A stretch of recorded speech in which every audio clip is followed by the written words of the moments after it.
everyone to a second game in the Blood Bowl Club League for me. And again, it is a stunty team facing me.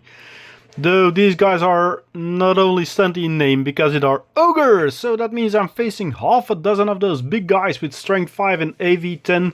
So I'll have to see and run my line women through them and go for the goals.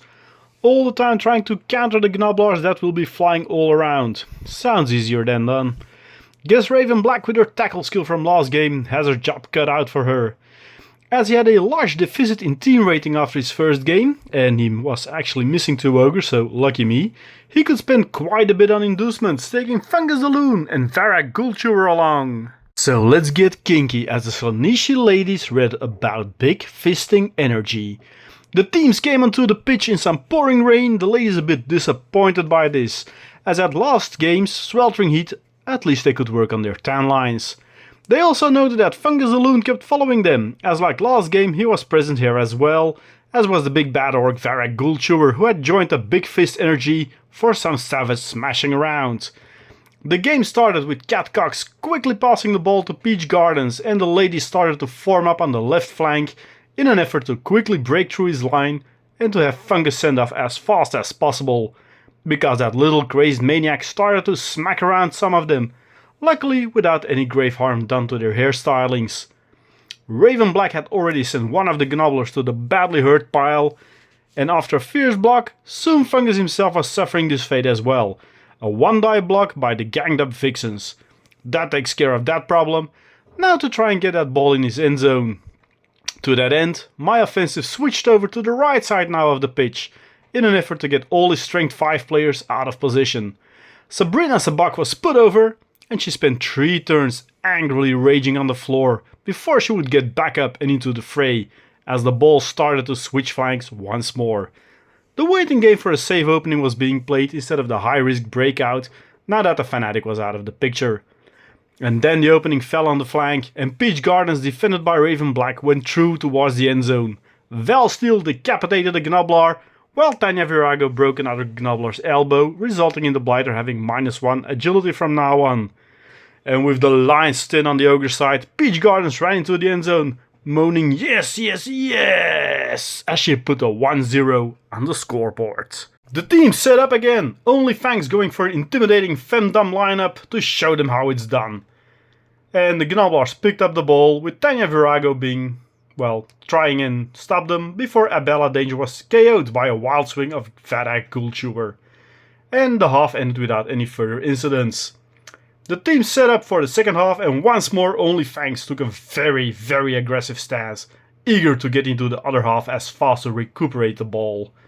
As the lines clashed, Raven Black injured one of the journeyman Gnobblers that had flocked to the team to fill up their numbers after their first one, and Varak Gulchewer was put prone for once.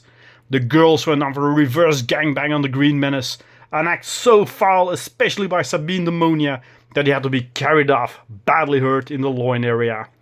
Foe, one of the Ogres, then badly hurt Sabina Sabak in return, but she was pumped full of painkillers and ready to return to the pitch in the next drive. As an act of sisterly love and vengeance, Catcox just killed another Gnoblar journeyman by putting him somewhere where every man had gone before until he suffocated. At least he died a happy little Gnoblar. The ball kept bouncing around near the end zone of the Ogres. The Gnoblars picked it up and tried to dodge near the sidelines to get away with it as far as possible, but was overtaken and Sabine Demonia put the safe 2-0 onto the board. One last drive would follow, and the team set up again, with only, well, 2 turns remaining. Out for revenge, Sabrina Sabak then badly hurt another Gnoblar, taking almost all of the little Blighters out of the game. No way he will score another saving goal and rob me of that league point. With no Ogre left in the playing field outsides, the girls made themselves ready for an all-out charge to score that important 3rd goal with only 2 turns remaining and get me yet another league point. So in our league you get one for 3 casualties, scored, and then you get one if you make 3 touchdowns, that's on the line now, and you get one if you win by 2 goals difference, scored.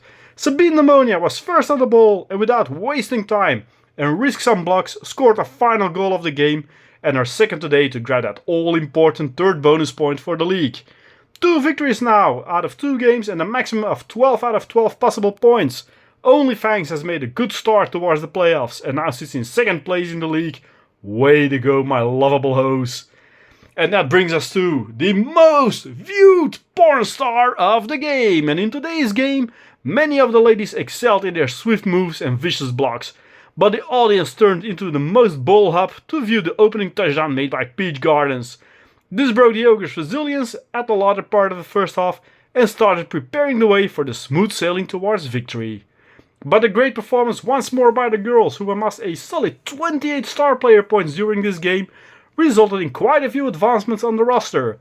Tanya Virago obtained tackle, and while Sabrina Sabak, Peach Gardens, Cat Cox and Sabine Ammonia all went for a manicure and had their fingernails shaven into vicious claws. And the only team is also joined now by a fresh lady looking for fame with the only fangs, as Veronica Rose expands the roster for the next games. Welcome to another beastly hot woman to the team, as she had passed our casting couch interview with flying colors. Next time, we tackle the leaders in the league, a horde of necromantic horrors, with a very, very experienced duo of two werewolves. He already played 4 games, I believe. So yeah, they're already both bludgers and have claws, and you know the whole thing. So does anyone have Grashnak Blackhoof's phone number, or at least the address of his holding pen? See you then, and well, let's see if we survive that game, because that will be something totally different. Thanks for watching. Like, subscribe, you know the drill. Buy me a coffee if you want. And until the next game, bye-bye. For watching this video, and if you want to support me, check out the link tree above for all my channels, so you can have a look there, or my affiliate links, so there's a little kickback to the channel for more content. And if you really like, you can always buy me a coffee. Thanks, and bye-bye.